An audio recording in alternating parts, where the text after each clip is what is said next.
ఎవరు మీరు? ఏం కావాలి? ఏమండి, మీరేనా కొత్తగా ఇంట్లోకి అద్దెకొచ్చింది? మేము మీ పక్క పర్సన్లోనే ఉంటాం. ఏమన్నా కావాలంటే మొహమాటం లేకుండా అడగండి. అవునా, ఒక 10,000 అప్పు కావాలి, ఇస్తారా?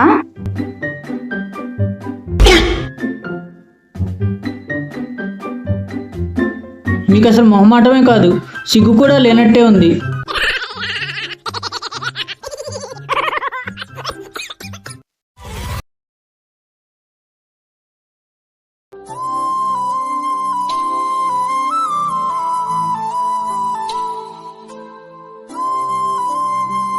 అన్నయ్య, స్కూల్కి వెళ్ళి వస్తాను.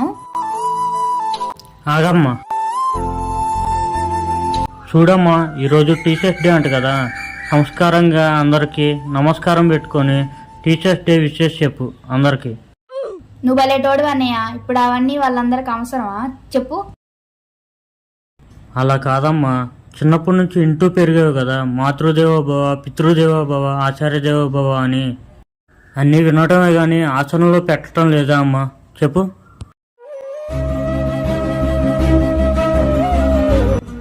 సరే అన్నయ్య, అలాగే చేస్తాను. జాగ్రత్తగా స్కూల్కి వెళ్ళిరా అమ్మా.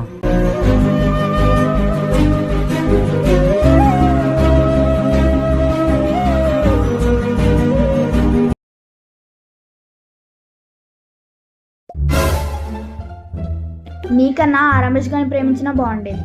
రోజు వాడాటలో కొత్త కొత్త ప్లేసులు తిప్పుతా అన్నాడు. నేను కూడా ఆ శృతిని ప్రేమించినా బాగుండేది. ఎందుకు? నువ్వు చెప్పిన రమేష్ గారినే చేసుకుని వాడిని తిప్పుతుంది.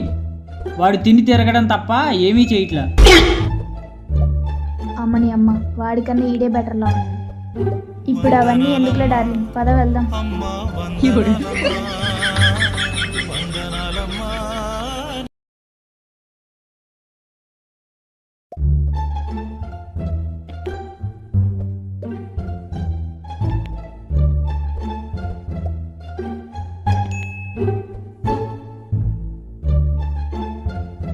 దా కూర్చోవే.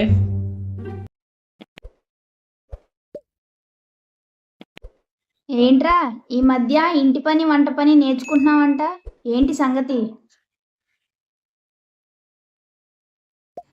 ఏం లేదే, ఈ ఇయర్ మ్యారేజ్ చేసుకుందాం అనుకుంటున్నా. అదోకే, నేను అడిగిన దానికి నువ్వు చెప్పిన దానికి సంబంధం ఏంట్రా? మ్యారేజ్కి ఇవన్నీ నేర్చుకోవటం మ్యాండేటరీ అంటగా. వారని సిగ్గు సంతకెళ్ళా. మీరు సిగ్గుపడకండి, చచ్చిపోవాలనిపిస్తుంది.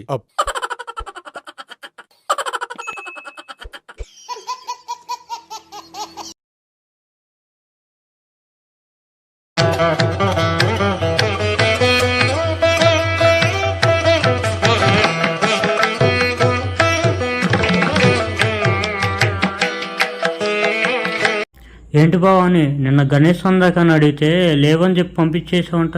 ఎంత అసహ్యంగా ఉంటుందో తెలుసారా? అది కాదురా అన్నయ్య, రోడ్డు మీద కనిపించి చందా అడిగారు. మనీ తీసిద్దామనే లోపు ఒక ఆడమ్మాయి మా పిల్లకి ఆపరేషన్ చేయాలి, మనీ లేవు అంటే నా దగ్గరున్న మనీ మొత్తం ఇచ్చేసా అన్నయ్య.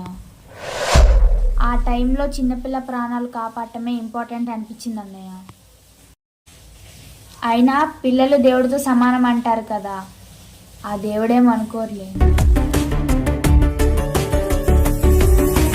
వక్రతుండ మహాకాయ సూర్యకోటి సమప్రభ